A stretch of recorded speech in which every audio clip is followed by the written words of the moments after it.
lagi bersama saya Dini Wijaya. Sekarang kali ini bersama Ketua KPID, Kang Adi. Apa kabar? Alhamdulillah Sehat ya? Halo sehat. Oh, gitu ya. Nah, tahun baru yang sudah dilakukan KPID apa sih? Iya, terima kasih nih Kak Timi. Kemarin sebelum tahun baru kita expose bikin kaleidoskop 2021 Iya. Agenda 1 tahun itu sebagai pertanggungjawaban publik kami KPID Provinsi Jawa Barat kepada kawan-kawan pers dan publik yang lain termasuk lembaga. Kami ingin ada budaya pertanggungjawaban itu tidak hanya ke para gubernur dan ke Komisi 1 serta Diskominfo, tapi kami juga karena kami ini lahir dari rahimnya publik, maka kami harus bertanggung jawab pada publik. Itu kami paparan kan ini selama hampir 2 jam itu agenda-agenda yang Itu paparannya di depan gubernur ya? Paparannya di depan kawan-kawan pers dan lembaga penyiaran. Jadi sampai kami mengeluarkan 5 ranking besar pelanggaran di lembaga penyiaran. Apa sih? Jadi yang pertama itu terkait perlindungan anak, remaja dan perempuan. Tayangan-tayangan program-program yang kemudian merugikan yang harusnya tidak ditonton anak, tayangan-tayangan yang merendahkan martabat perempuan. Lalu yang kedua itu masalah privasi dan kepentingan publik kan. Jadi ada yang kedua ada kurang lebih 40 pelanggaran itu terkait tentang program-program untuk kepentingan pribadi, bukan untuk kepentingan. Itu pelanggaran 40 itu di lembaga penyiaran. Jadi Jawa Barat dalam 1 tahun, baik itu di lembaga penyiaran lokal maupun di induk jaringan. Tapi kebanyakan memang di induk jaringan. Jadi itu terkait pasal 11, pasal 13, pasal 14 standar program siaran. Balik lagi yang pertama tadi tentang program yang merendahkan wanita. Contohnya apa? Ada beberapa tayangan, misalkan infotainment, gitu. Misalkan sinetron, baik verbal maupun non verbal yang kemudian perempuan ini hanya dijadikan objek, laki-laki dalam sinetron itu, sehingga misalkan perempuan yang harusnya ditempatkan pada sesuatu yang mulia itu ini direndahkan dalam scene tertentu di sinetron. Tapi kan kadang artinya bahwa itu masih contoh. Jangan sampai kamu jadi seperti ini. Apa itu masuk bagian dari itu tadi? Kalau masih contoh, saya pikir banyak program yang bisa Nggak perlu harus seperti itu juga. Tidak harus seperti itu juga, dengan bahasa yang kemudian kalau kita bicara filosofi penyiaran itu kan bahwa penyiaran ini harus menjadi duta budaya, harus menjadi perangkat bangsa, apa segala macam kan. Kalau harus menjunjung tinggi norm, jadi norma kesusilaan yang ada di bangsa ini. Jadi kita adalah bangsa yang kemudian menjunjung tinggi nilai-nilai norma dan kesopanan, saling menghargai apapun gender, kemudian di dalam program itu seolah-olah merendahkan perempuan. Berikutnya itu tentang lirik lagu, muatan seks, cabul, dan kekerasan dalam lirik lagu. Saya juga ingat dan viral itu adalah laki kardus. Betul. Jadi itu lagu-lagu yang baik itu lagu internasional maupun lagu daerah. Jadi itu yang kemudian menjadi sorotan kami. Lagu internasional ada? Banyak kan. Jadi KPID Provinsi Jawa Barat itu tahun 2016 mengeluarkan surat edaran pembatasan lagu dangdut. Oke. Itu kurang lebih 16 lagu. Nah kalau itu kan lokal, yang internasional lah ada. Tahun 2019 KPID Jawa Barat mengeluarkan surat edaran 19 lagu internasional. Oh ya? Lagu-lagu yang bergenre pop ya, termasuk misalkan lagunya Bruno Mars apa ya. Oh ya.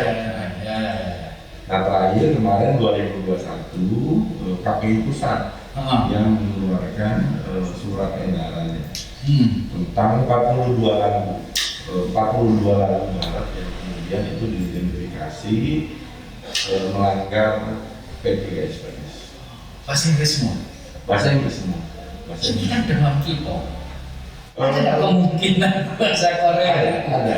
Sebenarnya ada beberapa lagu ya yang kemudian kami juga kalau wewenang kami memang kami langsung kalau tidak klarifikasi kalau jelas pelanggarannya itu kami langsung kirim surat cinta. Oh, tadi jadi berarti ada yang pintar bahasa di KPI itu ada yang pintar bahasa Korea, macam-macam ya? Kan ada pemantau itu kan ada klasifikasi keahlian ya, termasuk misalkan bahasa Arab. Oh, tunggu Pak.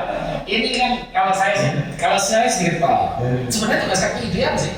Ya kan tugas KPI itu kan kita naungannya Undang-Undang 32 tahun 2002. Oke. Pasal 8. Ya.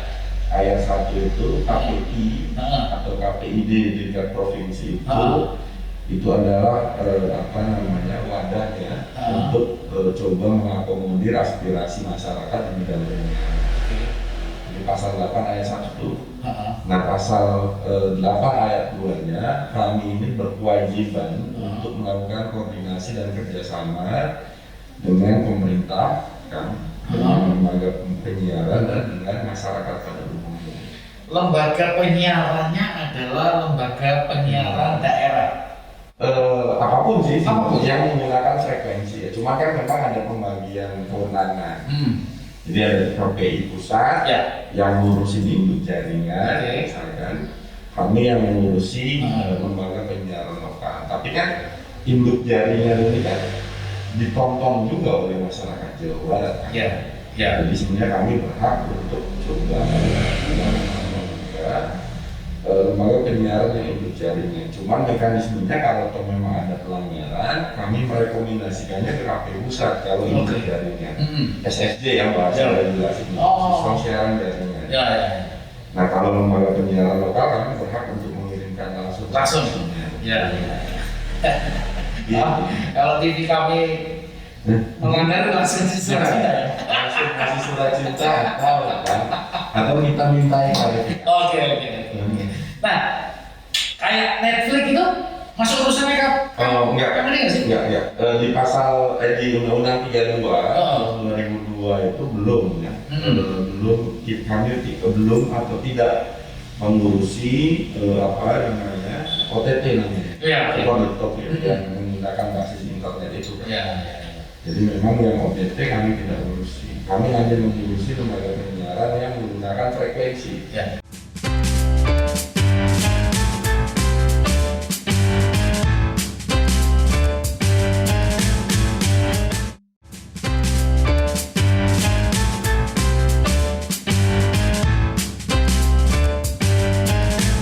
Sebenarnya berhak nggak sih KPI atau KPID itu memanggil misalnya kayak YouTuber gitu? Kan sekarang banyak banget yang hal-hal seperti itu, mulai dari prank-prank anak, terus kemudian mulai dari yang 18 plus. Nggak benar ya? Nggak pernah. Karena lagi-lagi kami ini kan lembaga negara independen yang naungannya itu meskipun itu artinya aduan masyarakat nggak boleh. Kecuali ada lembaga penyiaran yang menayangkan. Oke. Kan gitu ya. Program YouTube bernya itu YouTube itu di TV di lembaga penyiaran yang menggunakan frekuensi negara. Jadi sejauh itu bukan frekuensi negara, itu bukan wewenang KPI. Terus balik lagi ke masyarakat. Jadi Nah, kalau nonton masyarakat kemudian tiba-tiba ada menurut dia ada sesuatu hal yang salah yang patut diajukan, bisa langsung ke KPD? Langsung lebih baik Mm-hmm. ini karena kita bisa bersilaturahim, maka Ya. kami juga ada media sosial ya, ada Oh, Instagram, iya, ada iya, iya. Facebook, ada Twitter, Lebih gampangnya sekarang ya. ada email, ada website apa segala macam. Ah. Dan memang alhamdulillah karena 1 tahun ini kan kami membangun komunitas. Jadi tagline kami itu ikhtiar kami untuk menyelamatkan mata dan telinga masyarakat Jawa Barat ya dengan pengawasan semesta. Nah, implementasi pengawasan semesta itu kami membuat komunitas yang namanya Pisjabar. Saya ini jadi takut dengan menyelamatkan mata. Artinya kayaknya sepertinya parah gitu. Enggak. Kalau dalam kajian media kali ini program isi siaran di media itu bukan sesuatu hal yang remeh-temeh. Ya. Itu bisa mengubah pola pikir orang, bahkan merubah perilaku orang. Gitu. Dalam kajian media ya. Di negara mana? Dan itu memang tugasnya KPD untuk menyaring seperti itu. Yes. Karena tadi kan pasal 8 ayat 1 ayat 2. Nah, pasal 8 ayat 3-nya itu ada beberapa poin. Salah satu poinnya bahwa KPID itu harus menjamin masyarakat mendapatkan informasi yang layak dan benar sesuai hak asasi. Ya. Sekarang ada berapa penyiar di Jawa Barat? Di Jawa Barat itu lembaga penyiaran ada 437. Jadi terbanyak se-Indonesia yang tersebar di 27 kabupaten kota. Media cetak, radio, TV sama radio. TV dan radio. Kalau media cetak nggak dihitung? Enggak. TV sama radio. Oke. Lebih banyak TV. Lebih banyak radio. Lebih banyak radio. Jadi presentasenya 60-40. Radio komunitas itu? Banyak di Jawa Barat banyak. Jadi terbanyak di Jawa Barat ini radio komunitas itu. Cuman 400 itu berizin semua ya? Ya, yang 437 itu semuanya berizin. Oke. Yang nggak berizin kan kami tidak masuk ke kami kan. Iya. Nah makanya Kalau seandainya nggak berizin, terus tiba-tiba melakukan pelanggaran, kami sudah koordinasi dengan Bangun ya, monitoring kelas 1. Ya. Karena Bangun ini kan institusi pemerintah yang melakukan penertiban tentang ilegal, lembaga penyiaran ilegal. Kami sudah koordinasi, termasuk terutama radio yang ilegal ya. Kami sudah menjembatani antara PLSSNI dengan Balai Monitoring kelas 1A. Kan itu dari 478, 37 itu kurang lebih separuhnya adalah televisi. 40%. Sebentar lagi digital. Yes. Artinya akan nambah lagi. Ya. Jangan sampai pasti repot lagi ya. Ini memang tanggung jawab kami ya, kan? Di Undang-Undang 11 tahun 2020 yang masyarakat sering bilangnya Undang-Undang Cipta Kerja. Itu kan ada klaster penyiaran, ada pasal 60A, ada 3 ayat. Salah satunya itu bahwa Indonesia harus secepatnya bermigrasi dari analog ke digital.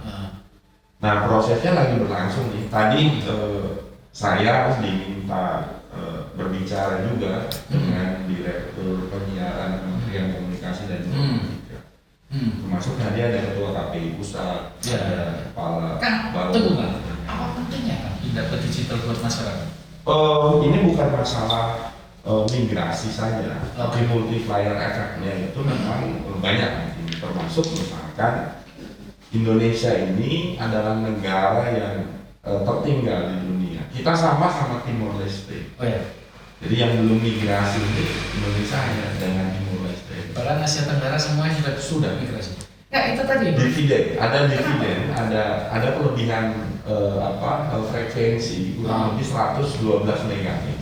Oke. 112 MHz itu untuk menopang internet berkecepatan tinggi. Iya. Nah kalau kita bicara internet berkecepatan tinggi, itu pasti larinya itu pada industri kreatif di bidang OTT yang digital. Oke. Satu itu ya. Ada penambahan lapangan kerja kurang lebih 373.000 setahun. Ya. Ada penambahan PDB, penambahan pemasukan non pajak ke negara kurang lebih 438 triliun. Ya.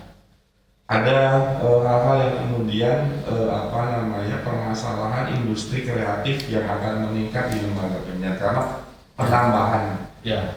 Penambahan stasiun televisi ya. Gitu kan. Karena hari ini satu televisi itu kan memakai frekuensi itu 8 MHz. Nah, kalau sudah bermigrasi 8 MHz itu bisa untuk 5 sampai 10 stasiun televisi. Ya. Tergantung apakah milihnya high definition atau HD atau standar definition. Sebenarnya banyak keuntungannya kan. Oke. Ya. Jadi artinya sekali lagi bakal lebih banyak lagi. Ya, sekarang kan sudah ada mulai penambahan, terutama dalam peraturan Menteri ya nomor 6 tahun 2020 itu afiliasi pemegang multiplexing itu dikasih karpet merah. Jadi di Bandung Raya aja ada beberapa stasiun televisi yang baru tuh yang spesifik programnya misalkan anak-anak dan seperti itu. Dari sekian banyak itu yang kurang apa? Ya kami sih mau wanti-wanti karena tugas kami itu adalah mengawasi siaran, pembangunan SDM, penguatan kelembagaan atau segala macam. Kami sih menginginkan bahwa stasiun televisi ke depan itu harus spesifikasi program kan. Jadi jangan umum, misalkan contoh misalnya ada TV yang khusus olahraga, ada TV yang khusus pendidikan, ada TV yang khusus news untuk anak-anak, untuk kebudayaan, keagamaan dan yang lain-lain. Maka persaingannya itu akan semakin ketat. Balik lagi itu tadi, saya masih belum nangkap apa artinya buat apa masyarakat harus pindah. Kalau gini kan, kita bicara Jawa Barat aja. Jadi datanya Pak Ridwan Kamil itu tahun 2020 pertengahan sampai 2020 sampai pertengahan 2021 kemarin. Industri kreatif di bidang OTT digital internet itu naik tumbuh 40%. Walaupun misalkan kalau bahasa Sundanya kan internetnya masih lukluk kan, jangan apalagi misalkan sudah ASO bermigrasi dan internetnya itu cepat kan, jadi 5G nanti.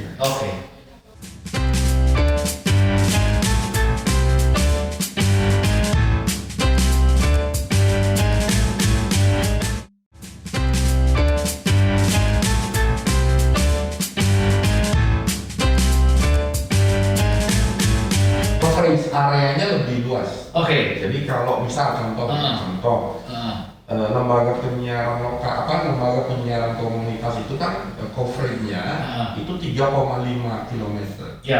Nah ketika ASO sudah digital terestrial itu kan semakin luas. Apalagi lembaga penyiaran swasta kan itu ya. Dari jalur jangkaunya itu lebih luas. Tapi kemudian sebenarnya kami juga menyoroti area-area yang menekspor terestrial. Nah itu. Kami sudah mengkomunikasikan itu kan. Kami bahkan mendatangi bupati dan wakil bupati untuk menuliskan surat permohonan untuk pemasangan pemancar pembuat signal. Contoh, kami sudah datang ke Bupati Garut. Di Garut Selatan itu kurang lebih hampir 75%-nya Garut Selatan itu tidak bisa menerima siaran televisi frekuensi. Ya jadi saya takutnya mereka itu tahunya bahasa Inggris, berita luar bahaya itu berita dalam negeri justru tambah nggak tahu. Bahaya itu. Pangandaran 10 kecamatan kan itu ya. Tasik Selatan itu hampir 80% tidak menerima siaran televisi. Belum lagi Cianjur, Cidaun dan yang lain-lain. Belum lagi perbatasan Majalengka, Kuningan kan gitu. Belum lagi Kabupaten Bandung daerah Ciwidey. Nah kami menginginkan karena ini kan hak masyarakat. Karena itu sudah dijamin dalam Undang-Undang Dasar 1945 dan Undang-Undang 32 tahun 2002. kemarin salah satu perjuangan kami di 2021 itu bahwa bagaimana anak Swiss Talk ini memenuhi juga kebutuhan masyarakat untuk menerima siaran atau menonton televisi. Pak ini gini, ini kita bicara kajian. Banyak orang yang mengatakan bahwa ngapain sih ngurusin TV toh sudah banyak ditinggalkan. Ini anggapan salah. Salah ya? Salah. Ini bukan saya yang benar apa ya? Bukan saya yang bilang, tapi ini riset, ini penelitian. Satu penelitian di beberapa negara, termasuk di Jerman, termasuk di Amerika, termasuk di Prancis. Orang nonton TV itu kaitannya itu dengan sumber pendapatan ekonomi. Kenapa seperti itu?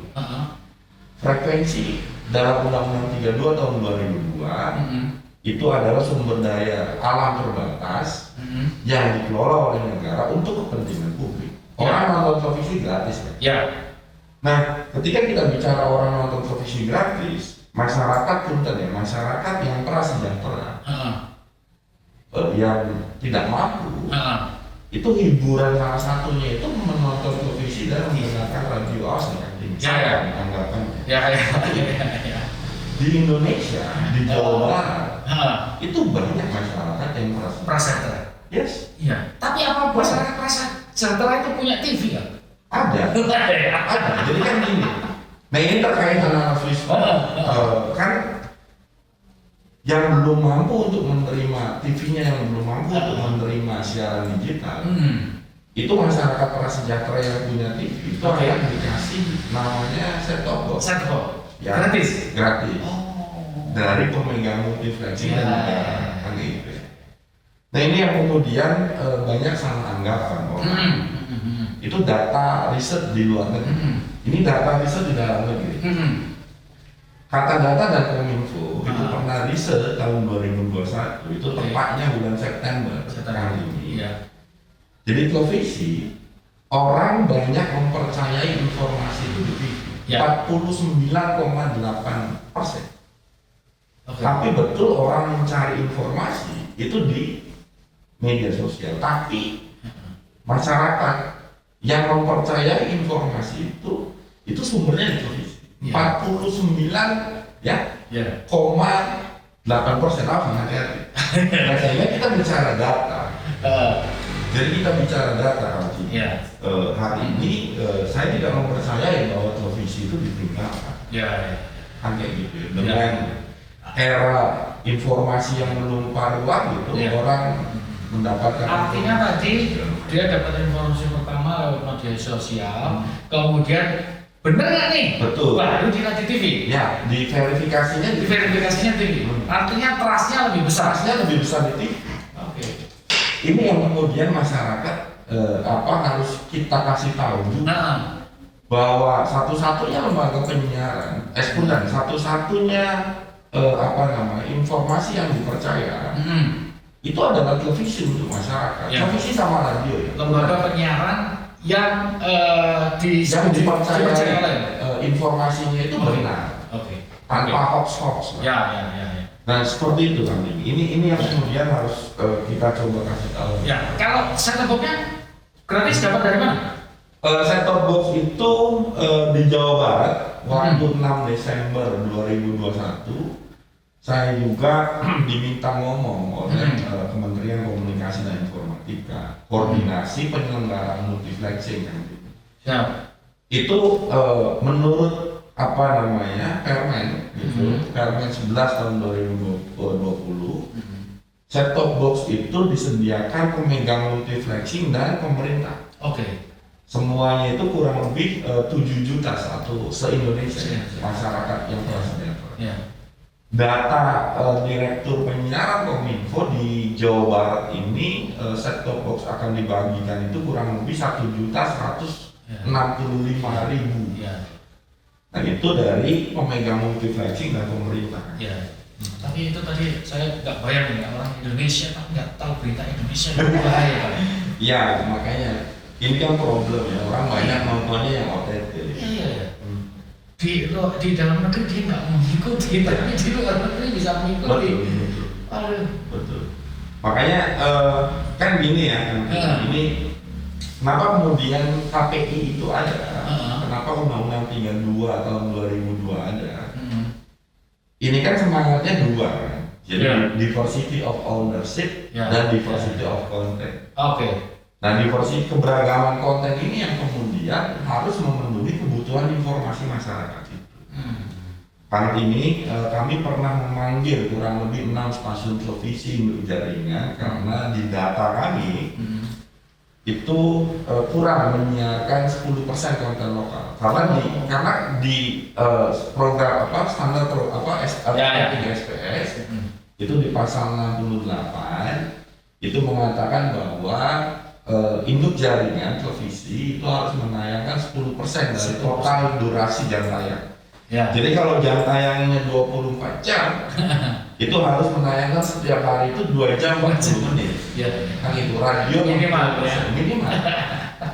Nah, 6 induk jaringan ini memang tidak memenuhi regulasi. Kami panggil, sudah selesai ngobrol, kami sodorkan komitmen surat komitmen. Nah, sederhana aja kan. Kalau melanggar regulasi berarti melawan negara. Itu aja. Kang, terakhir nih. Siap. Kalau mau jadi ketua KPI ini gimana sekarang? Kami seleksi itu dari bulan Februari, Februari 2020 ya. Jadi pendaftaran, seleksian atau verifikasi ya? Iya.